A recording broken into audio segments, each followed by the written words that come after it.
কদমতলায় বেহাল বিদ্যুৎ পরিষেবার ফলে ডেপুটেশন প্রদান করলো ব্লক কংগ্রেস। এক কথায় চলতি বর্ষে মৌসুমকে বাদ দিলে কদমতলা বিদ্যুৎ অফিসের পরিষেবা অত্যন্ত নিম্নমানের। সামান্য ঝড় বৃষ্টি হলেই বিদ্যুৎ বিচ্ছিন্ন হয়ে পড়ে বিভিন্ন এলাকায়। তারই প্রতিবাদে বুধবার বিকেল 4 ঘটিকায় কদমতলা স্থিত মহকুমা বিদ্যুৎ অফিসের 7 দফায় বিশেষ দাবি সনদের ভিত্তিতে ডেপুটেশন প্রদান করলো কদমতলা ব্লক কংগ্রেস। আর এই ডেপুটেশন প্রদান করতে গিয়ে বাদে চরম বিপত্তি। পূর্বসূচি অনুযায়ী ডেপুটেশনের কথা সিনিয়র ম্যানেজার দীপায়ন দাসকে আগাম জানানো হয়েছিল, কিন্তু আজ বুধবার অফিসে ডেপুটেশন দিতে এসে কংগ্রেস নেতৃত্বরা দেখতে পান সিনিয়র ম্যানেজারের বদলে অপর এক ব্যক্তি ডেপুটেশন গ্রহণ করছেন।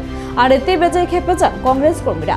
সিনিয়র ম্যানেজার না আসা অবধি তারা বিদ্যুৎ অফিস ঘেরাও করে রাখেন। প্রায় ঘণ্টাখানেক অবরোধ করার পর কংগ্রেস নেতৃত্বদের সঙ্গে আলোচনা করে তাদের দাবি দেওয়াগুলো সঠিকভাবে পর্যালোচনা করে বৃহৎ ব্যবস্থা গ্রহণের আশ্বাস দিলে তবে অবরোধ মুক্ত করা হয়।